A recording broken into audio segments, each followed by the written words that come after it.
Kyiv high school students lay flowers at a monument in Babyn Yar. They're being shown around the site of one of the worst crimes committed by the Nazis during World War II. On the 29th of September 1941, the Jews of Kyiv were ordered to gather on a specific street corner at 8 a.m, ostensibly for deportation. The guide reads out a copy of the instructions. All should bring with them their documents, money, underclothes and other things. Anyone who does not obey this order will be shot. In fact, they were all to be shot. Nearly 34,000 of them in 2 days. In Kiev, there was no ghetto. Here, there was Holocaust by bullets. And then, over many years, another crime was committed. The crime of silence. The Soviets suppressed the memory, but over the years various initiatives helped preserve it. Now, 80 years on, a concerted effort is being made to give the Holocaust by bullets its proper place in history. The Nazis shot more than 1 million Jews in Ukraine. Babyn Yar was the site of the largest and most symbolic of many massacres. We're now going to visit the exact places where the shootings happened. In the last 2 years, researchers have been able to determine that location precisely. These big stones mark the spots.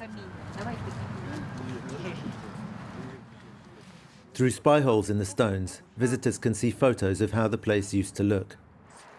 A more traditional exhibition nearby perhaps gives a clearer picture.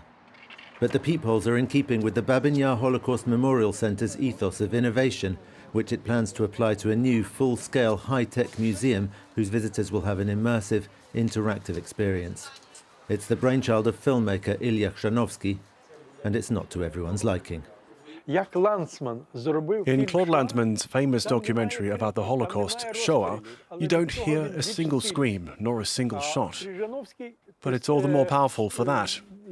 Krzanowski takes the opposite approach. Finberg and other Ukrainian intellectuals don't just object to Krzanowski's vision. They object to the memorial's project on principle because much of its huge budget comes from Russian oligarchs. They are puppets. They're carrying out the wishes of the Kremlin, and what the Kremlin wants to achieve here is to implant a Trojan horse in Ukraine. I can't see any other motive, especially if they aren't under the control of Ukrainian scholars.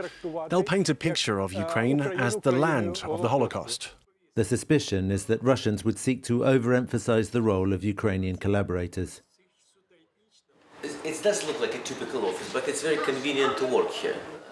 Ilya Krzanowski has commandeered 2 apartments in central Kyiv to house the memorial's offices and redecorated them with pre-war furniture, some of which he says will end up in the museum. You need to understand what kind of atmosphere it was. And for now, everyone knows it, but in 50 years, it will be gone. Except that barely anyone in 1930s Kyiv lived in such luxury. But Krzanowski's operation is serious and is doing extensive research. Бюджет дает возможность сделать из этой институции огромную международную институцию и с точки зрения в том числе научной и образовательной. Потому что этот бюджет позволил, например, нам отсканировать десятки архивов и миллионы документов. Russian-born, but to a Ukrainian Jewish mother, he is fiercely defensive of both his position and his vision. Моя мама относится к Holocaust survival. Имею ли я право говорить про это? Имеет ли право этот проект быть международным? На мой взгляд, да. Считаю ли я, что эта история должна быть иммерсивной, интерактивной? Безусловно.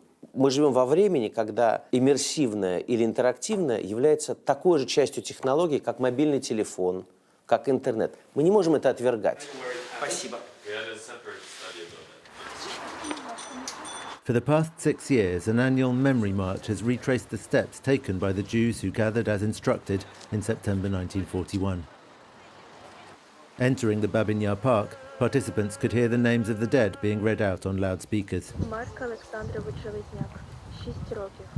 It's an installation by the Memorial Centre, which has also built a new synagogue shaped like a book, overlooking one arm of the ravine. We survived, and we're here.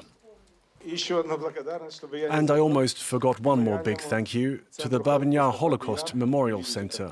You see how this space is already being transformed? The museum must be built. He said that knowing that many of those present don't agree. The project's backers have close relations with the political elite of a country that is an enemy of Ukraine. A direct enemy. Let's call a spade a spade. The names of the dead, accompanied by religious music and prayer, also haunt the Mirror Field, another installation commissioned by the centre. The metal has been riddled with bullets of the same calibre the Nazis used.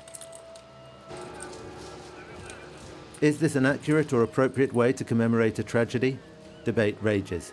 And if the aim was raising awareness, that is in itself a success.